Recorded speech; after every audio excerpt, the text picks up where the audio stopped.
Bachupally police station శాశ్వత భవన నిర్మాణానికి Cyberabad police commissioner Sajjanar, MLC Shambipur Raju, MLA Vivekananda, Nizampet corporation mayor Neela Gopal Reddy, Aurobindo సంస్థల చైర్మన్ నిత్యానందరెడ్డిలు హాజరై ప్రారంభించారు. నగర శివారు ప్రాంతాల్లో జనాభా పెరుగుతున్న నేపథ్యంలో ఏర్పడిన బాచ్పల్లి పోలీస్ స్టేషన్ కు అరబిందో సంస్థల చైర్మన్ సిఎస్ఆర్ ఫండ్ కింద 2 ఎకరాల స్థలంలో 3.5 కోట్ల రూపాయలతో అధునాతన హంగులతో భవన నిర్మాణాన్ని ఏర్పాటు చేయనున్నారు. ఈ సందర్భంగా సజ్జనార్ మాట్లాడుతూ శివారు ప్రాంతాల్లో భద్రత లక్ష్యంగా అత్యాధునిక టెక్నాలజీతో పోలీస్ స్టేషన్లు అన్ని ఏర్పాటు చేస్తున్నామని తెలిపారు. ప్రజలకు ఎల్లవేళలా సేవలు అందించేందుకు గాను ముందుంటామని ఆయన అన్నారు. సైబరాబాద్ పరిధిలో మొత్తం 4 పోలీస్ స్టేషన్లకు శంకుస్థాపన చేసినట్లు ఆయన పేర్కొన్నారు.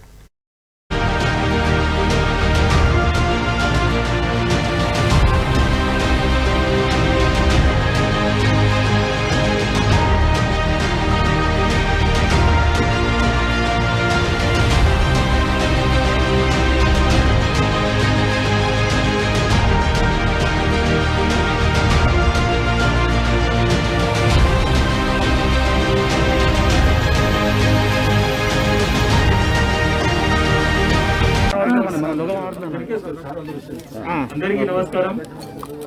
ఈరోజు Cyberabad police station Cyberabad limits లో మరియు కుద్దులాపూర్ నియోజకవర్గంలో నిజాంపేట్ మున్సిపల్ కార్పొరేషన్ బాచ్పల్లిలో ఈరోజు పెద్ద ఎత్తున సుమారు 3.5 కోట్ల రూపాయలతో 2 ఎకరాలలో ఒక మోడల్ పోలీస్ స్టేషన్ నిర్మాణానికి మరి అరబిందో వారి యొక్క సహకారంతో వారి యొక్క మరి పెద్దలు మరి అయినటువంటి నిత్యానందరెడ్డి గారు మరి ముందుకు వచ్చేసి జనాభా దృష్టిని పెట్టుకొని ఇక్కడ ఒక బాచుపల్లిలో, ఎందుకంటే చాలా ఇండస్ట్రీస్ వస్తున్నాం, ఒక జంక్షన్ ప్లేస్, ఒక స్వంత బిల్డింగ్ ఉండాలి. ఎందుకంటే మన పోలీస్ స్టాఫ్ కూడా బాగా పెరగడం జరిగింది.